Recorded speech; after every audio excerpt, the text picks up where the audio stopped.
ఇదే పద్మలత సమాధి. ఈ సమాధి కిందే ధర్మస్థలంలో జరిగిన ఒక అరాచకానికి సంబంధించిన నిజం దాక్కునుంది.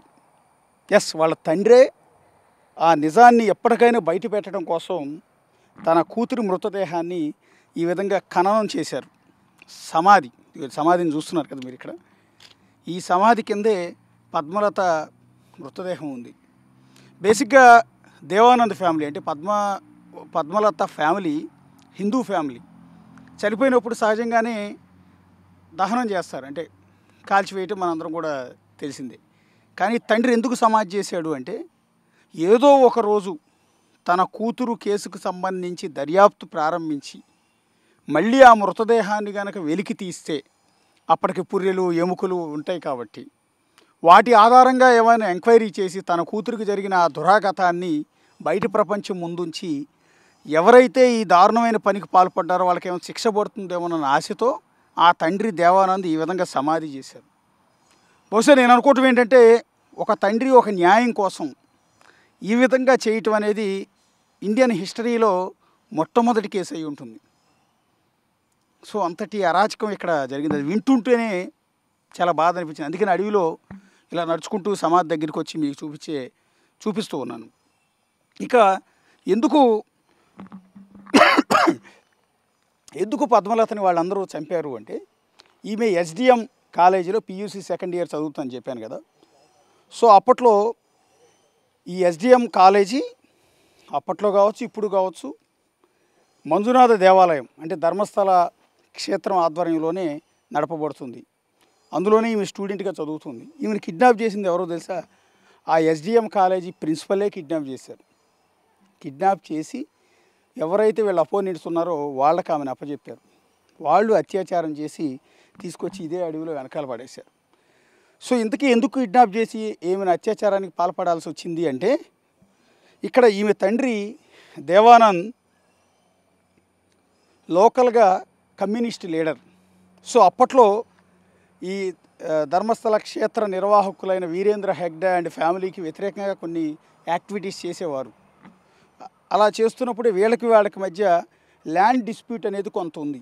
ఎందుకంటే వీళ్ళ ఇంటి పక్క నుంచి ఉన్నదంతా కూడా మంజునాథేశ్వర ఆలయ ట్రస్ట్కి సంబంధించింది. అంటే వీరేంద్ర హెగ్డే ఫ్యామిలీకి సంబంధించిన ప్రాపర్టీస్ అన్నీ ఉంటాయి. ఎంటైర్ ధర్మస్థలంలో దాదాపు 90% వాళ్ళ కిందే ఉంటుంది. అందులో కొంత ల్యాండ్ వాళ్ళ దాంట్లో కలుపుకోవడానికి అడిగితే ఆయన ఒప్పుకోలేదు. అక్కడ నుంచి వివాదం మొదలైంది. బేసిక్గా కమ్యూనిస్ట్ లీడర్ కాబట్టి ఆయన కొంత అగ్రెసివ్గానే రియాక్ట్ అయ్యారు. వాళ్ళ బెదిరింపులకి ఎక్కడ కూడా లొంగలేదు. ఇక రెండోది, అప్పట్లో రాజకీయాల్లో ఇక్కడ ఎవరు కూడా పోటీ చేయడానికి ముందుకు వచ్చేవాళ్ళు కాదు.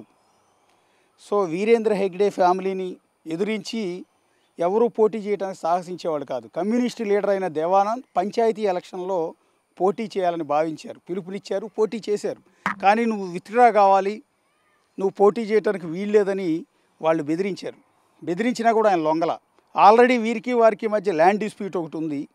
రెండోది, ఎన్నికల్లో పోటీ చేస్తే ఇక్కడ మనకు ఒక అపోనెంట్ టీం తయారవుతుందన్న ఉద్దేశంతో నీ కూతుర్ని చంపేస్తామని, నిన్ను చంపేస్తామని బెదిరింపు మెసేజ్లు కూడా అప్పట్లోనే వాళ్ళకి ఒక మనుషుల చేత పంపించారు. అయినా కూడా ఆయన లొంగల.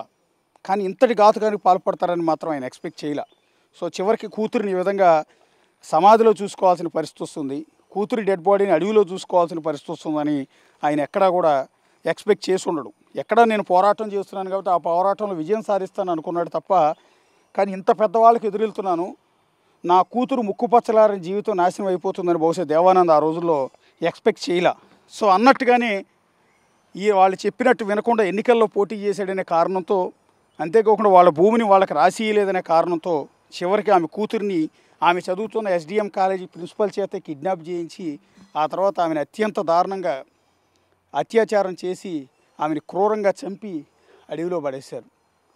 సో ఇది ఆమె స్టోరీ. కేవలం ఎన్నికల్లో పోటీ చేశారనే కారణంతో ఆమె కూతుర్ని ఈ రకంగా రేప్ చేసి చంపేశారు. సౌజన్య కేసు కూడా అంతే. ఇట్లా వాళ్ళ తండ్రులు మాట లేదనే కారణంతో కూతుర్ని రేప్ చేసి చంపడం అనేది ఇక్కడ ఆనవాయితీ, సాంప్రదాయం. సో ఇప్పుడు ఏ తండ్రి చేయని ఒక సాహసం ఆ తండ్రి దేవానంద్ చేశారు. తన కూతుర్ని దహనం చేయకుండా ఈ విధంగా పూడ్చిపెట్టారు ఇదే సమాధిలో. సో ఈ సమాధి కిందే ఇప్పుడు పద్మలత మృతదేహానికి సంబంధించిన ఆనవాళ్ళన్నీ కూడా ఇక్కడే ఉంటాయి. కానీ ఇన్నేళ్ళైనా కూడా ఆ కుటుంబానికి ఇప్పటివరకు కూడా న్యాయం అన్నది మాత్రం జరగలేదు. సో పద్మలత ఈ రోజుకు కూడా ఇదే సమాధిలో బాధగా రోదిస్తూనే ఉంది ఆమె ఆత్మ. ఈ రోజుకి రోదిస్తూనే ఉంది. నాకు ఇంక న్యాయం జరగదా, ఇక్కడ చట్టాలు లేవా అని ఇక్కడే కూర్చుని ఆమె రోదిస్తోంది. కెమెరా పర్సన్ రాజుతో కలిసి అశోక్, బిగ్ టీవీ, ధర్మస్థల పద్మలత ఇంటి దగ్గర నుంచి.